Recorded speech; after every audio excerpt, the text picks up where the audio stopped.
All right. How about now? Can you guys hear or see anything now, hopefully? It says I'm live.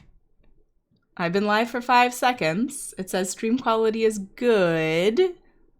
And I see stuff on YouTube. Oh, thank gosh. Okay. I hope you guys are having a better morning than I'm having, because I'm having a real rough one today. Welcome to day 2 of Dashboarding with Notebooks. Yes, everybody in the chat can see me and hear me, and I'm grateful. Thank you guys. Thank you for sticking around. I can't believe this happened twice. It was a different issue this time. I did figure out the issue that we had first time. It's because I'm using events in YouTube, which I thought I knew how they worked, and I guess maybe I don't. Okay, dashboarding, day 2.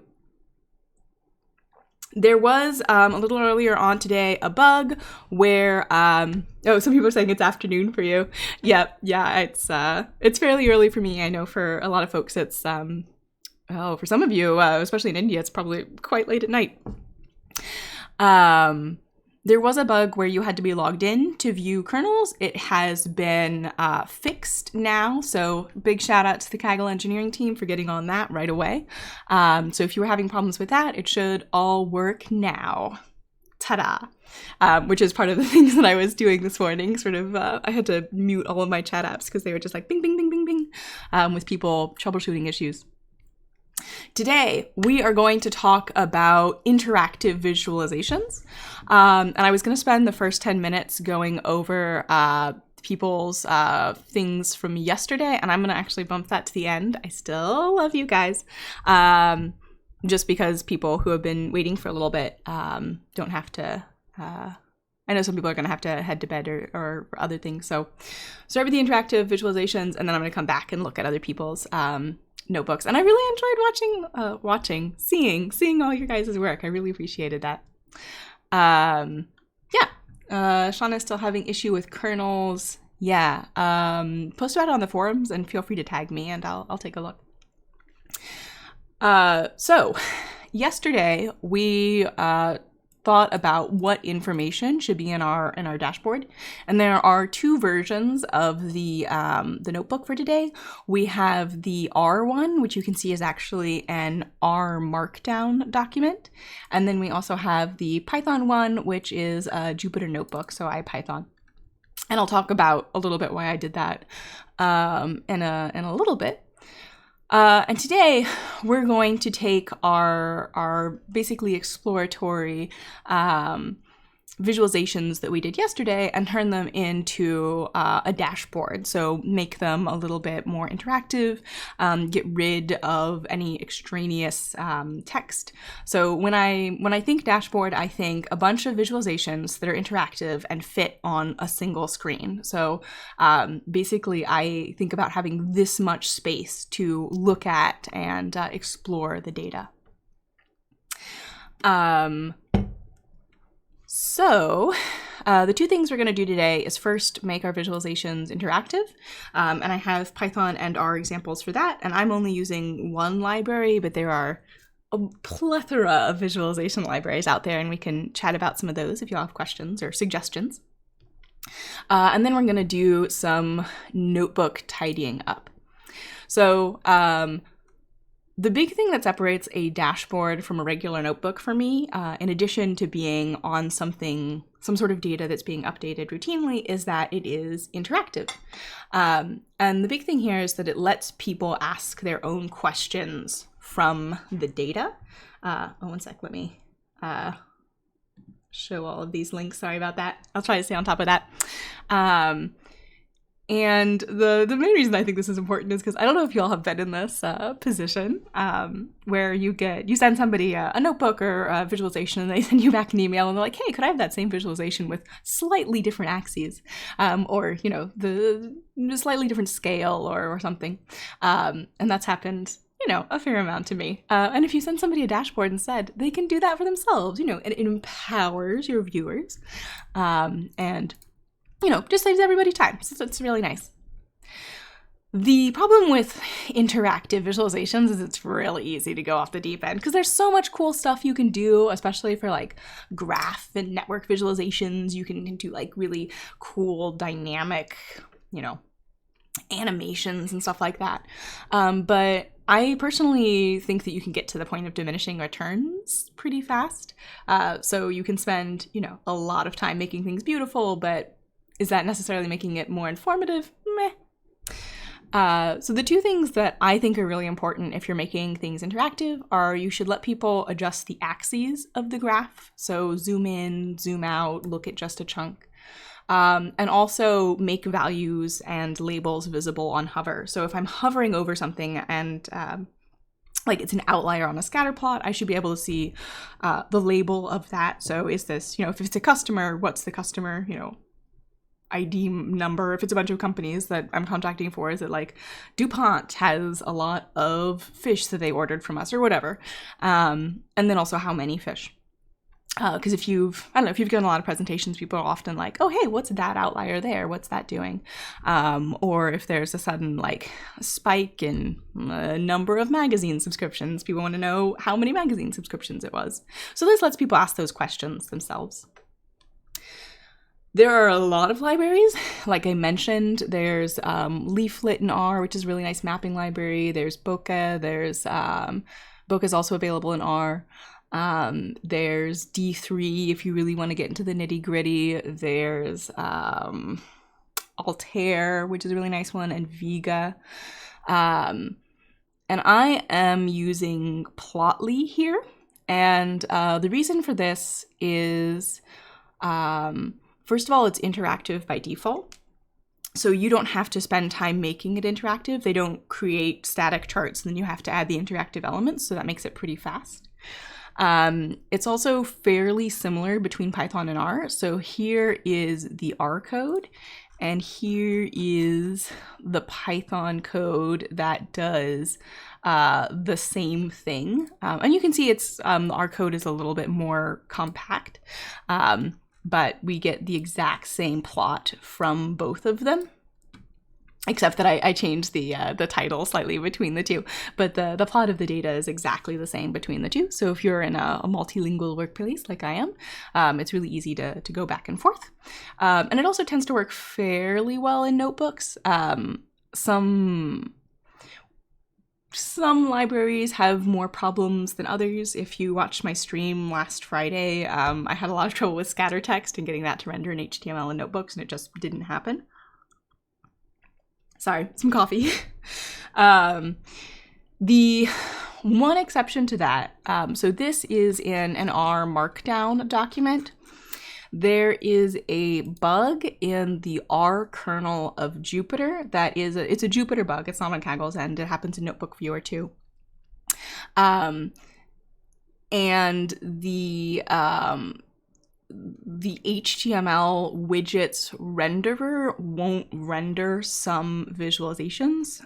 So it seems to make them the size of 1 pixel by 1 pixel.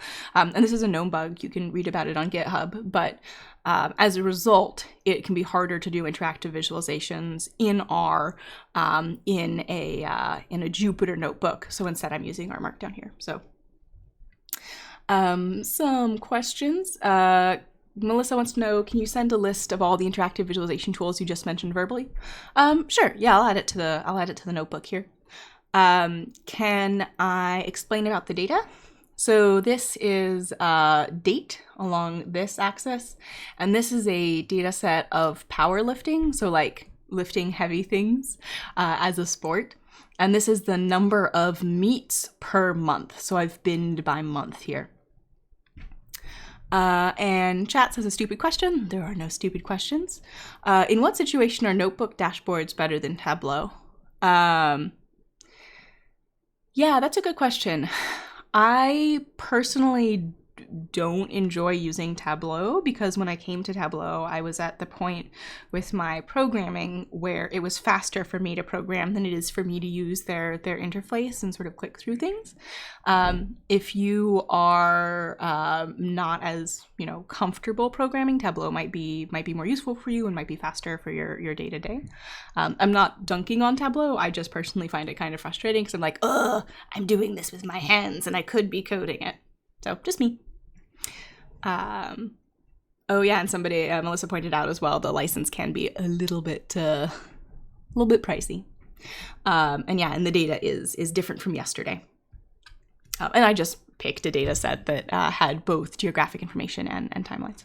So this is a timeline. I can click and drag to look at a specific portion of it, and I can also click and drag to zoom in. So this is the adjustable axis I mentioned. And I can also mouse over each of the data points and see the count. So in April of 1991, there were 17 powerlifting meets. Another thing that's nice is that I can also download this as a PNG by using this little PNG button. And I don't know, so this is downloaded it as a file, which it's easy for me to do from within a notebook when I'm editing it, but for giving it to other people, that can be nice. You can just sort of zoom it how you like and then stick it in a presentation. So that is the R code for this timeline. And then here is the code for a nice map. And again, you can zoom in. So I'm zooming with my zoom button in the particular area that I'm interested in. You can see that there's a lot of powerlifting meets in Texas and California, which are also very populated states, so that's not super surprising. And what we're doing here is we are creating the information about what the map's going to look like, so where the map is going to be, the projection of the map, whether we're going to show lakes and the color of those lakes. And then in the Python, it's pretty similar. It's this sort of geo function that is doing the same bit, and then we are plotting the number of meets. So Z is color intensity here, and then location is which state it is. Yes, and then the colors, I just wanted it to be blue, and that is not available in the Python thing because that's an R thing. And then I've added some pretty formatting using layout. So that's the general idea. It sort of follows the same layering principles as the grammar of graphics, if you're familiar with that, like ggplot, so you can keep adding things in layers. And here's the Python code, and here's the R code. So I don't want to get into it too deeply because we're going to do some live coding a little bit later on. Let me check questions. Yeah. Why is there a big interest in powerlifting meet in 2015? Good question. No idea. Your code says produce a scatter plot, but this is a line plot. Is there some other machination going on? Yeah, that's a good question. So the scatter plot is the relationship between X and Y, so saying where they're plotted, and then the mode that it's lines is what makes it a line plot. So I think the argument here is points, then it would be a traditional scatter plot. So good question. More talk about Tableau. What language is good for data analysis? Both Python or R, both are good, but which one will be more suitable for data analysis? That was from Jay. If you're just doing data analysis, I would say R. And just I'm going to show you some spaghetti here. But here is the code that I read in and did the data munging in R. So you can see it's pretty compact compared to be fair, I am not the best pandas coder, but here's the code to do the same stuff in pandas. Which, again, I am not the best pandas coder, and if I was, it would probably be more succinct, but for just like day-to-day moving data around, I think R is more pleasant for me to use, specifically with the tidyverse.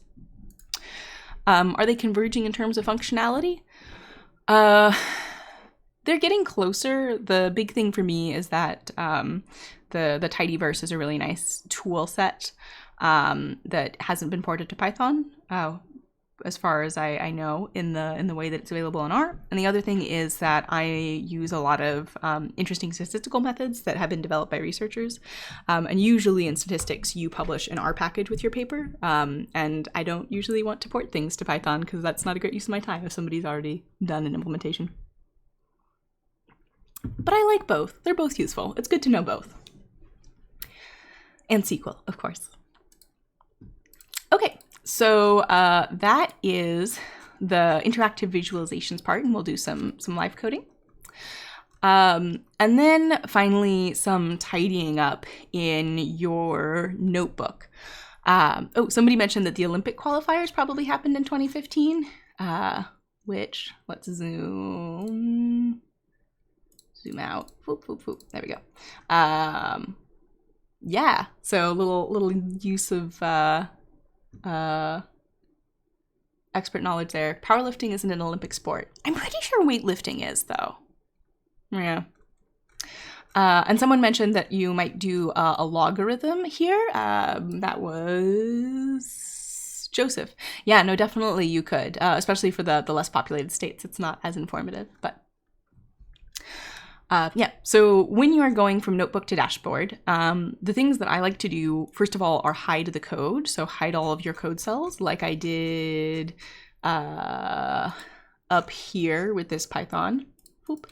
This Python pandas data munging. I just hid that so you don't see it in the final notebook.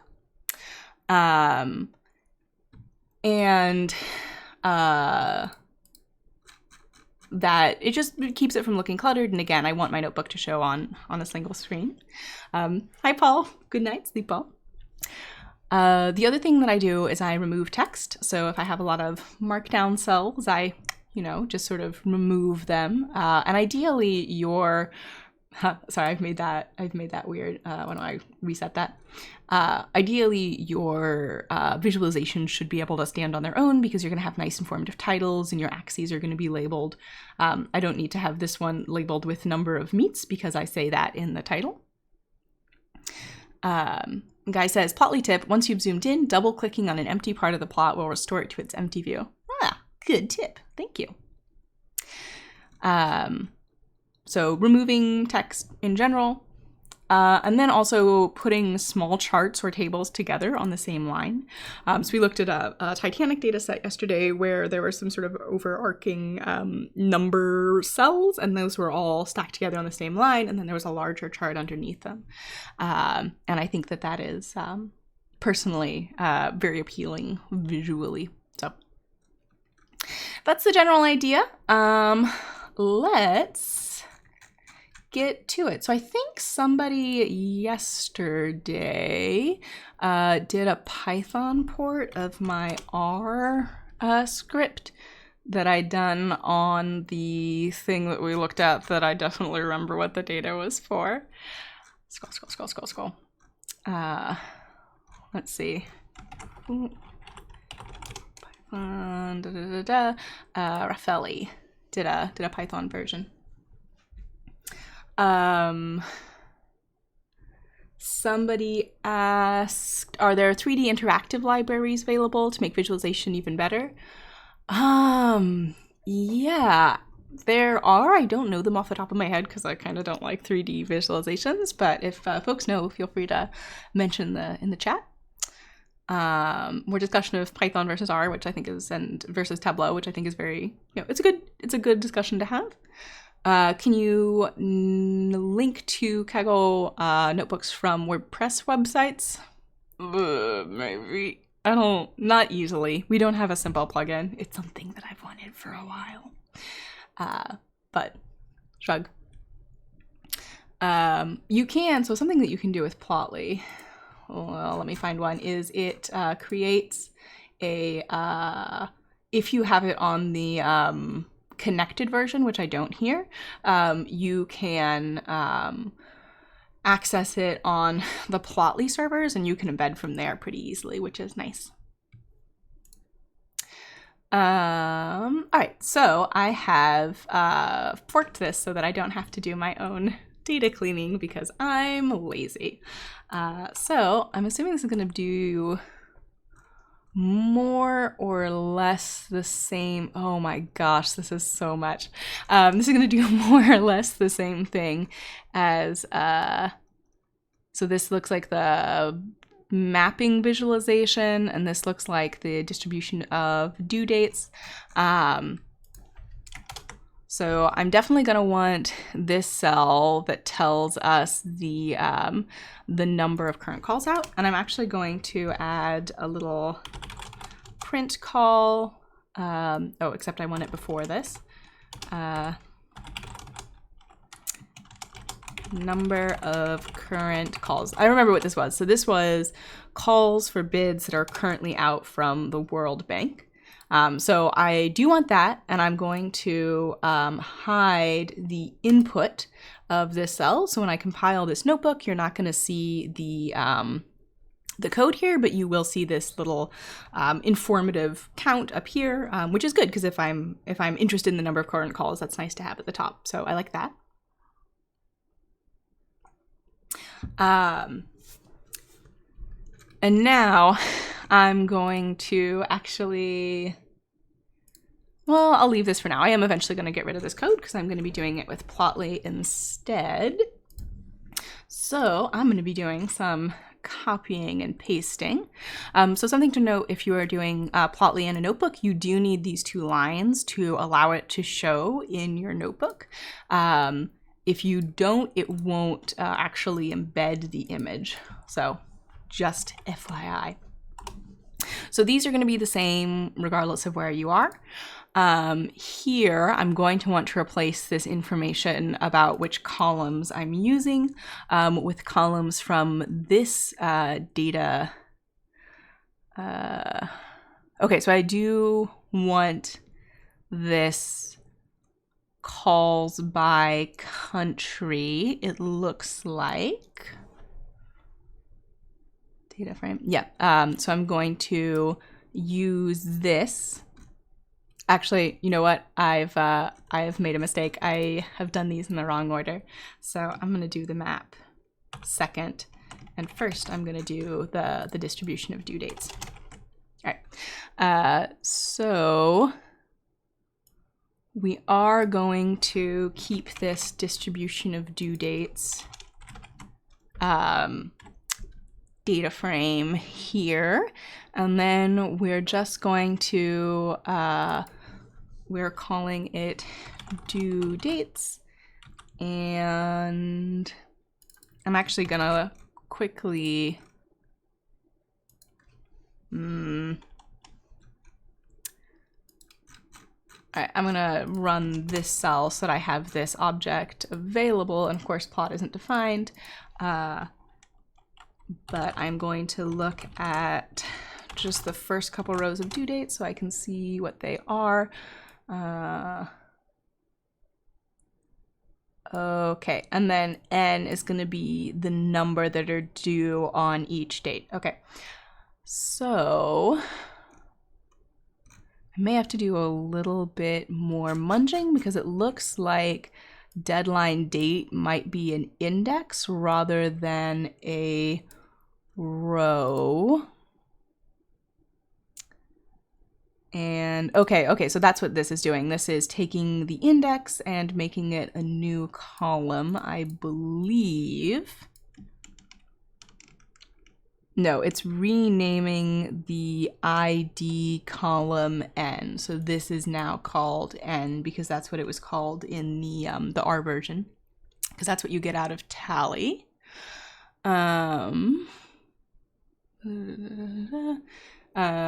Sorry, I'm just checking the chat. Do I play any games? Yes, but not at work. And the time between new statistical methods and somebody putting in an R package seems to be pretty short these days from WL. Yeah, it's really fantastic if you are interested in statistics. The community has really embraced open source, which is fantastic.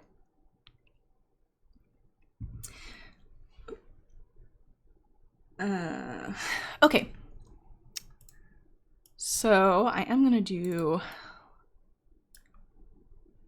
this as well in my little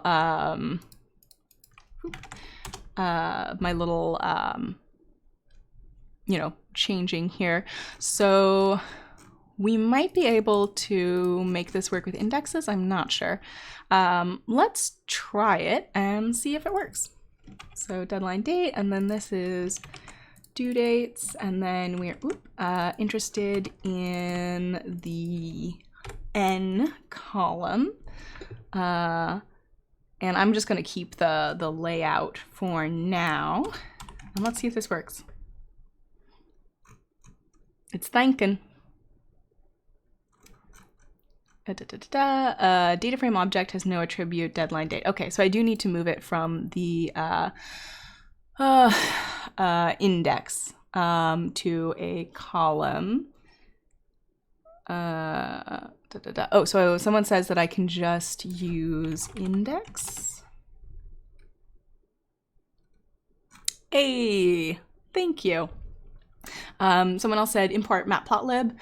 Yes, definitely, except that I am not looking at, I'm not using Matplotlib for this particular thing. I'm just using Plotly. So good call. That would fix the bug, but I am just gonna throw all of that out.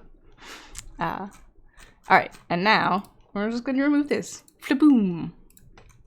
All right, so that was the first visualization and making that interactive. And now I'm going to fix this so that it's correct. Number of calls due by date. So this is going to show us if I'm working for the World Bank, it gives me sort of an upcoming workload. So you can see I've got a little bit of a the next couple days are going to be a little bit busy, and then I have a little bit of a lull, and then starting mid-January, things are going to get pretty hectic again. And there's nothing in February, but I imagine that's because the things haven't been set out yet. Somebody says, Plotly allows 3D, but you need a more powerful computer to render visualization when you have a lot of data. Yeah. I don't know. I don't know why it is that I'm not a huge fan of 3D visualizations. And here I'm going to hide the input. So in the final notebook, you are not going to see the code. You'll just see this. Let me rerun it so it has the correct title. You're not going to see the code. You're just going to see this nice informative chart that you can just look at a glance.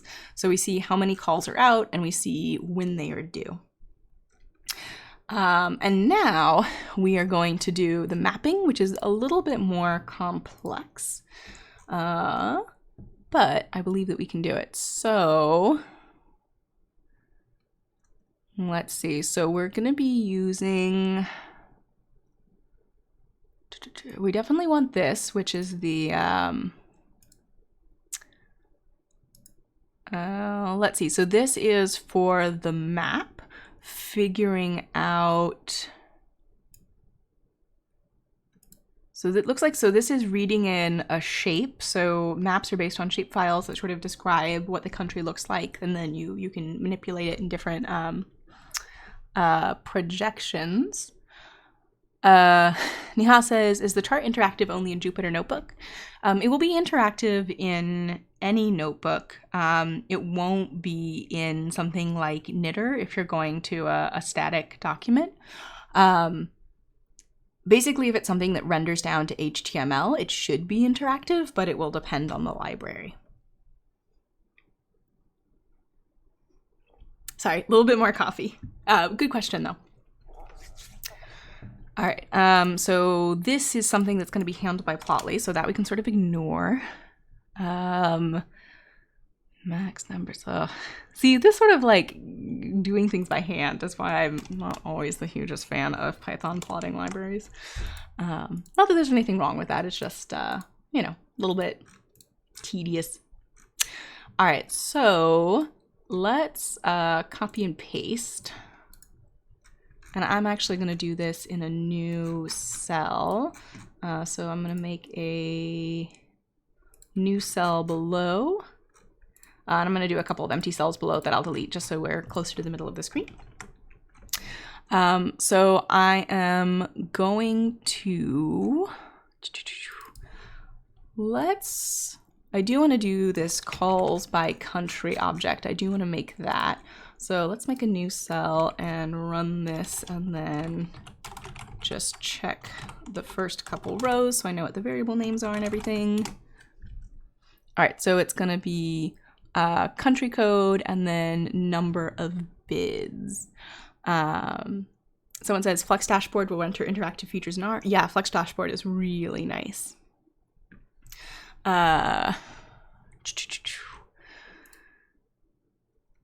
So we don't want USA states, we want world map.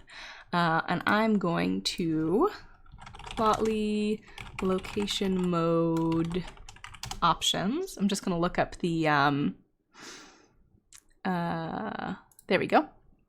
I'm just going to look up the documentation here. So one nice thing on Plotly is the documentation for all of the different languages works together. So I can look at MATLAB or Python or Pandas or R from the same page just by clicking back and forth. Let's see. Oh, so here's a world map, which is what we're interested in. And it looks like the location mode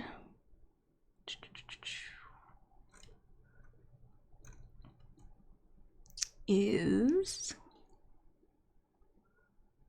does it say world anywhere in here? Am I just missing it?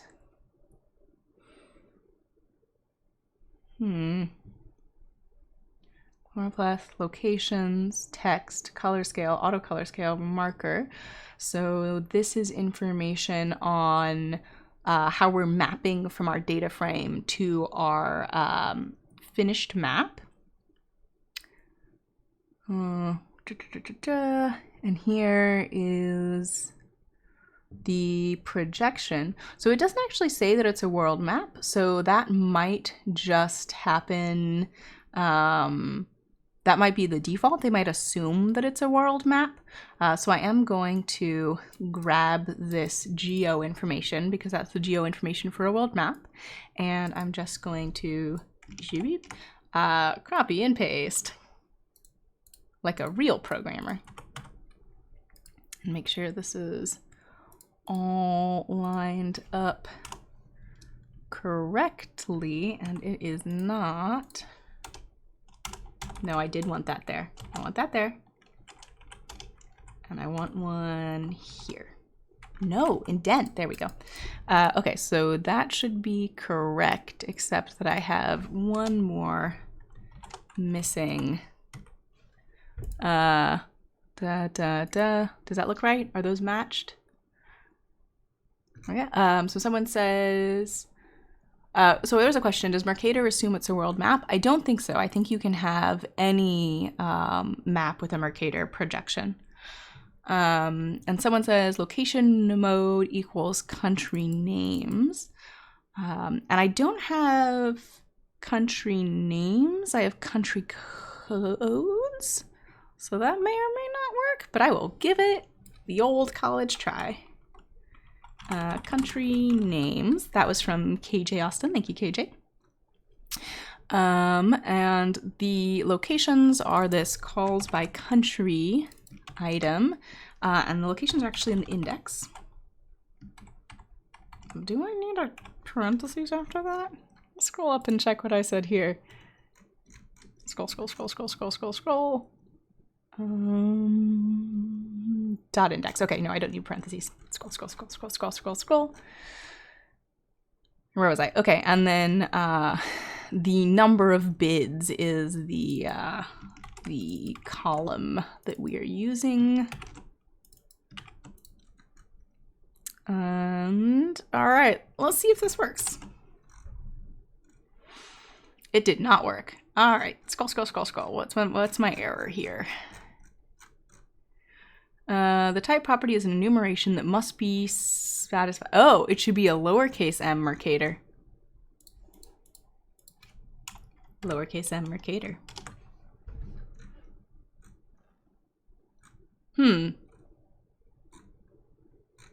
Okay, well, it didn't not do anything, so that's good. But we definitely don't see a actual visualization. So I'm gonna take out this location names and see if it can deduce it.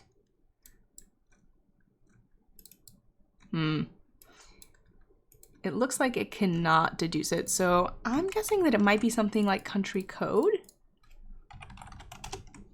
Is that gonna be an error? Location mode property is an enumeration that must be specified as one of the following enumeration values. ISO 3.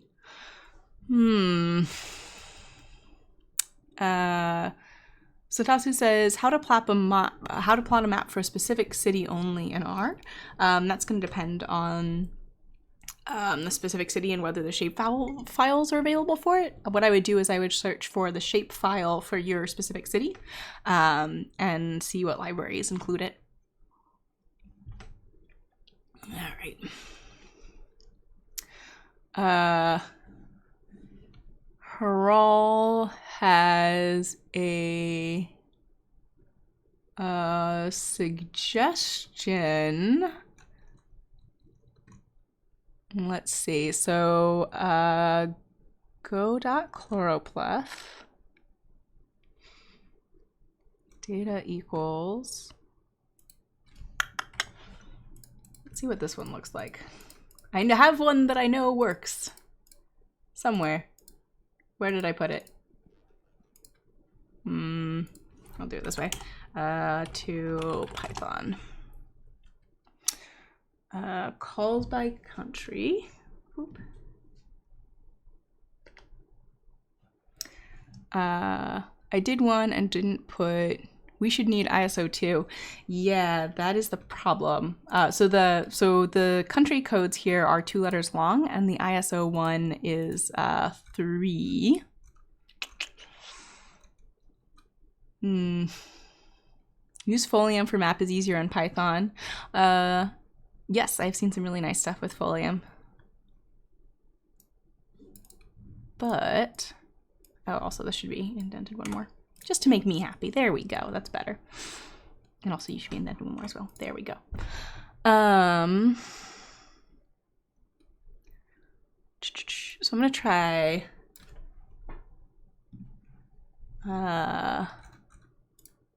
Darren's and see if that works. Whoop.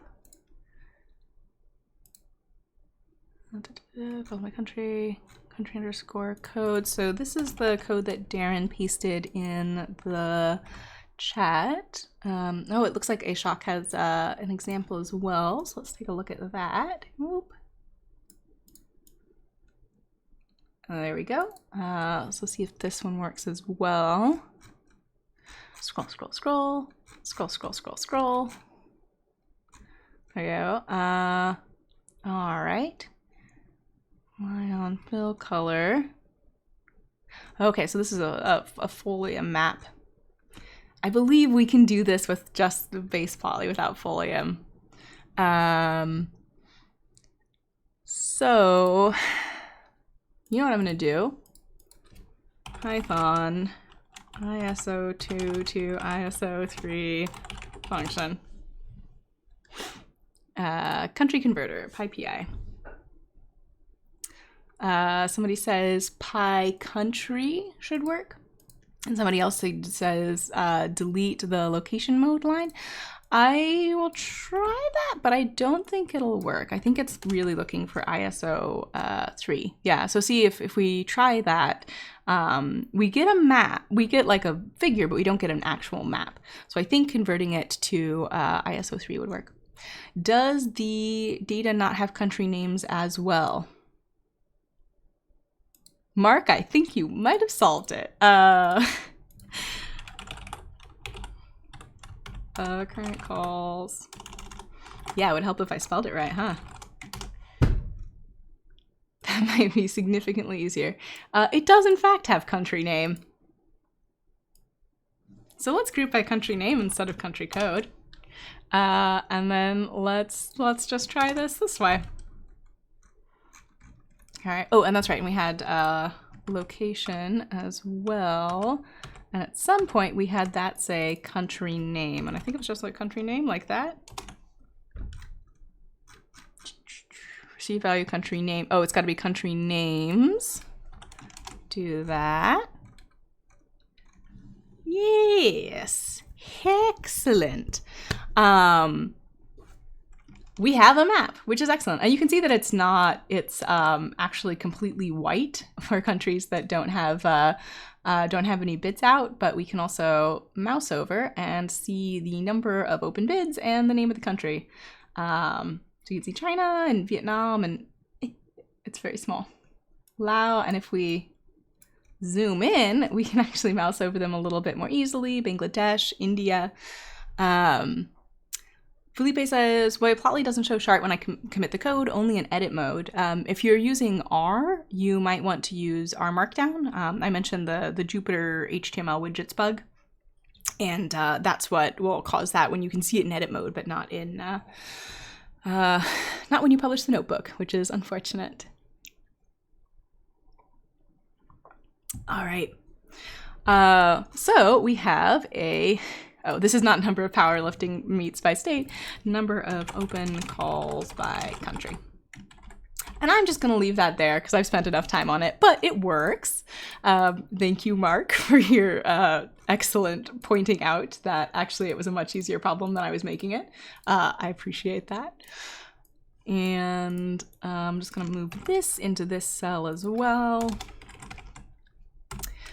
So you can tell it takes a little bit longer to make your maps interactive, but once you do, I think it looks fairly good. It's definitely informative. I can tell that, for example, not a lot happening in North America, not a lot happening in Europe, Southern Africa, sort of not a lot going on there as well.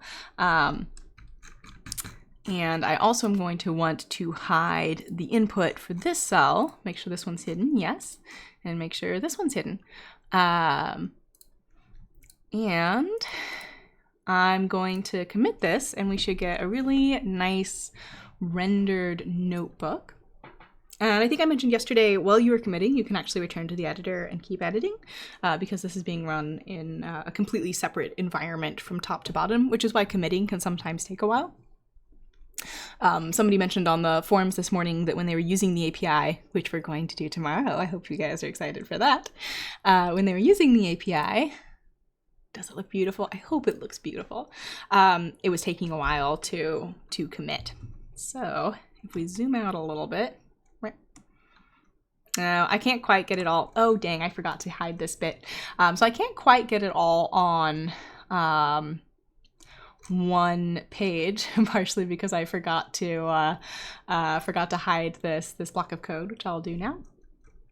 But you can see that it's very minimal. It's just some charts that I can sort of mouse over and interact with. There's not a lot of text there. Hide input, okay. Hide input. I do actually want it hidden. Get rid of these cells, these extra ones down here, and let's try recommitting again and make sure that that works.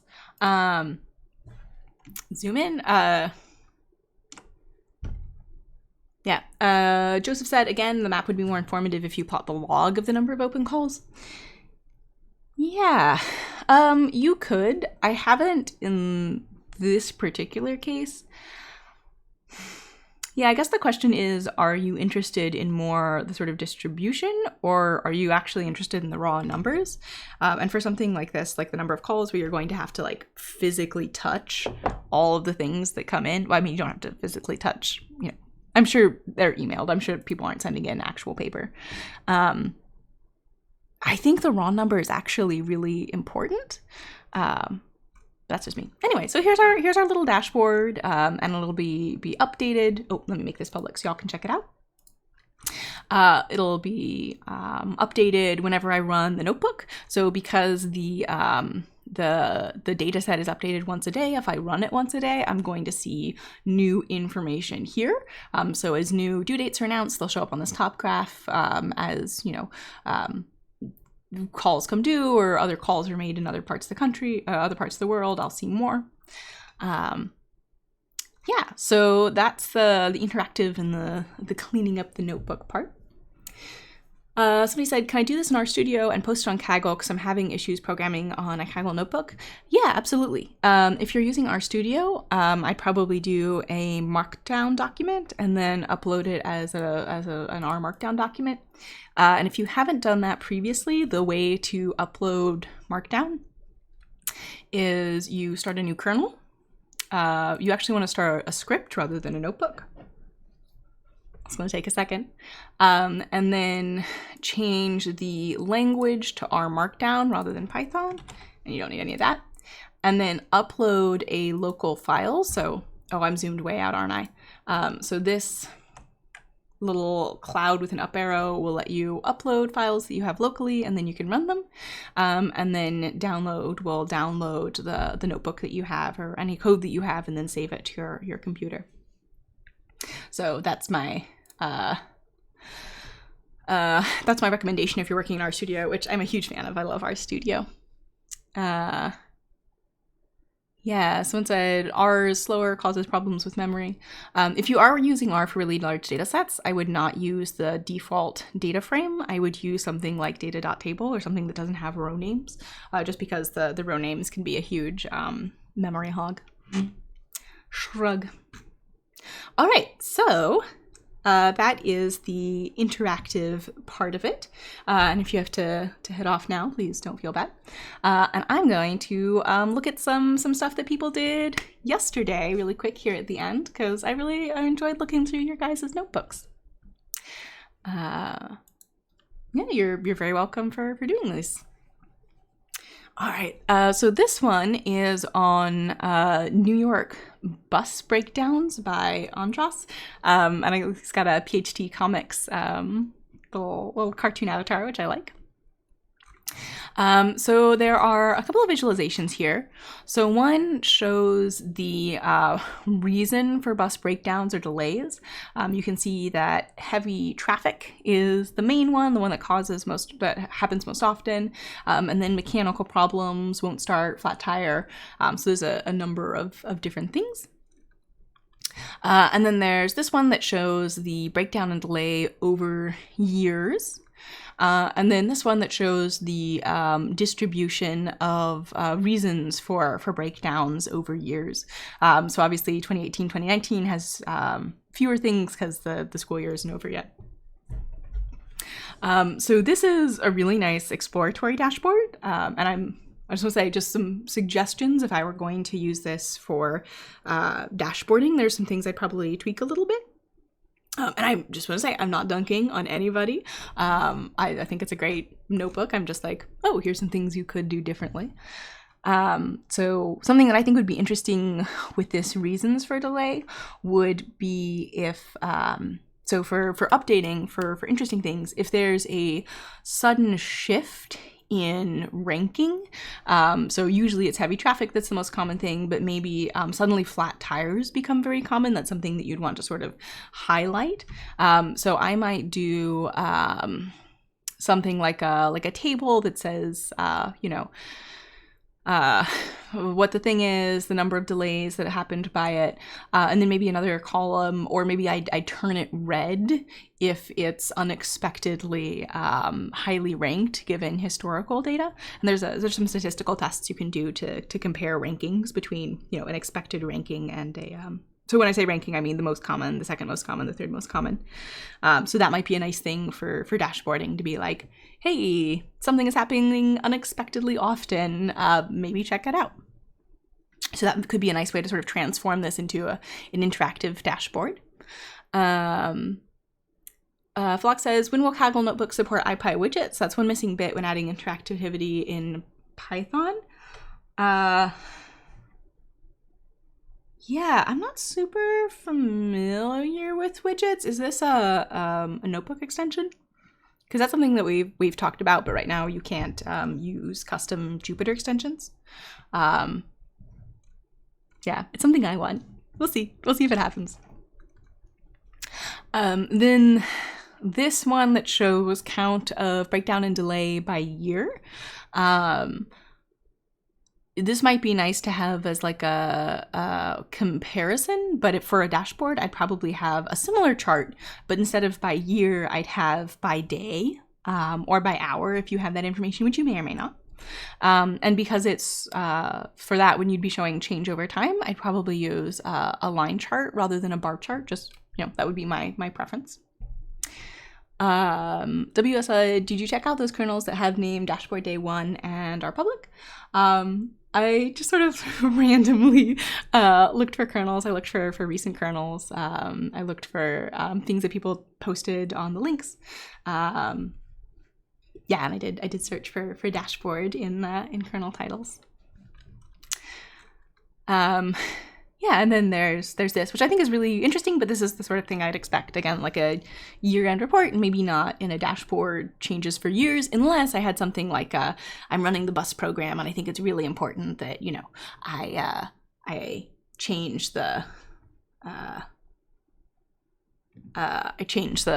we want to have the number of breakdowns or something, so having this visualization that shows, it's still going up, might be something that's important for us to track as an organization. But yeah, lots of really nice work. This one, so this is really scary, the list of all-time worst offenders in restaurants in terms of restaurant violations, so health code violations. Santuso says, line charts are better to show information that are changing frequently. Yeah, I tend to use line charts for something where there's basically when the bottom axis has time on it, because there's a connection between each of the points. They're happening one and then the other. I would use a bar chart like this where there's no inherent connection between these. If you're ignoring this measurement, there's no sense in which Ming's Diner is somehow bigger than or more than the cafe, if that makes sense. So it's just sort of a visual representation of a conceptual linking between things. And that's just my preference. And there's a whole field of study, visualizations, and there's, there are types of visualizations that it's easier to get information from. So angle, number of radians tends to be pretty hard for people to judge unless it's near 50%, or sort of near 0%. So that's why people tend not to like pie charts, unless it's, something in there. So you're showing everything but a tiny bit, and that's a reasonable way to use a pie chart. But if you have 8 categories, it can be hard for me to compare 2 of those categories that are kind of close and tell which one is bigger, if that makes sense. And this I really like. I think this can go as a dashboard as is. Again, for something like this, I would generally do a line chart, and for this I might do maybe a stacked area chart. So it would basically look the same as this, but these would be connected over time, sort of so that they're changing. So this was a nice notebook. These are all nice notebooks. And then this one looked at the inmates in, I believe, New York. And it's a daily population analysis. And I really like the series of time of day when arrests are made. So this could be something where you could show sort of a ticker of, there's a lot more arrests right now, or there's a lot fewer arrests right now. You can see it sort of tends to be fewer arrests at night. And this might be helpful for civic advocacy groups saying, hey, there's, a lot of arrests happening right now. Has something changed? Or looking for maybe at holidays there tend to be more police presence. You could track that and see that. Or if you're working for the police, that's something that you might want to take an eye on. Or if you are working for the prison, you might want to know that you're going to have more inmates showing up. So and then this is a breakdown of race, and you can tell at pretty much all hours of the day, Black people are arrested at disproportionately higher rates. I don't know what O would be. W is probably white, A is probably Asian American, U unknown, unspecified, I probably Indian? I don't know. O is probably other. So this is a nice notebook that I think, again, could be sort of interesting. And this might be an interesting plot to show by a civic advocacy group. So you might show that, oh, hey, it looks like disproportionately on Sunday evenings or something, Black folks are getting arrested. And that's maybe something that the policing organization would want to look at. And then this one is from Seattle, and this is really nice, and I think that I would just pretty much use this as it is, and it's sort of the number of events weekly by precinct, so you can sort of see what's happening. So you can see that there's more things are happening in the West Precinct and the North Precinct than in the South and the Southwest Precinct. So I think it's a really nice visualization for a dashboard, maybe even faster if you have the access to the information frequency, so something like daily. Yep. And then also disposition, so what things are happening. I think this would be really nice, especially if you could sort of like show in the stacked bar chart by precinct, if that's something that you were interested in tracking. Maybe you're the commissioner, again, maybe you're a civic advocacy group. And I think, yeah, I just had two more. I tried to keep it to a dull roar, but I really enjoyed looking at your guys' stuff. This is great because it's a really good example of what a dashboard can show you. And obviously you can see sort of the change in, I think this is temperature. Road information. Yeah, road surface temperature. So this is temperature. So you can see sort of seasonal highs and lows. You can see daily things. And then you can see that there is something very weird going on here. So this is a good way. So one thing that dashboards are really nice for is catching out data anomalies. And clearly something is wrong here. This is not with this Albro Place Airport Way visualization to be looking at. I'm pretty sure it's not negative 400 degrees in Seattle last year. I was here, it was not that cold. So something's going on here, and this is something a dashboard can help you find out about. And then one last one, the Seattle police data. So this is similar to the other data that we were looking at. Here you can see the different reasons for calls. And then here you can see the reasons for calls by precinct that I mentioned earlier would be sort of something that would be interesting to look at. So another nice visualization that I think is pretty much ready for a dashboard. Yeah, so that's pretty much all I have today. I'm going to take a couple minutes to go through questions and then wrap it up. Is Jupyter the preferred notebook IDE? A lot of people use Jupyter. There are other options. Interact is one, R Markdown is one. Flock says, widgets show up when creating notebooks, but don't work when those notebooks are rendered in HTML at the end. Yeah, that's that same HTML widgets bug that I mentioned earlier. That's very frustrating. I'm not dunking on the Jupyter core team. It seems like a hard bug. I don't think I could fix it. But yeah. Colab is another option. Yep. So that's still Jupyter. Jupyter Lab is under development. Yep. Jupyter Lab is really nice as well. Ben, does Zillow or similar have a database showing rapidly changing house prices by area?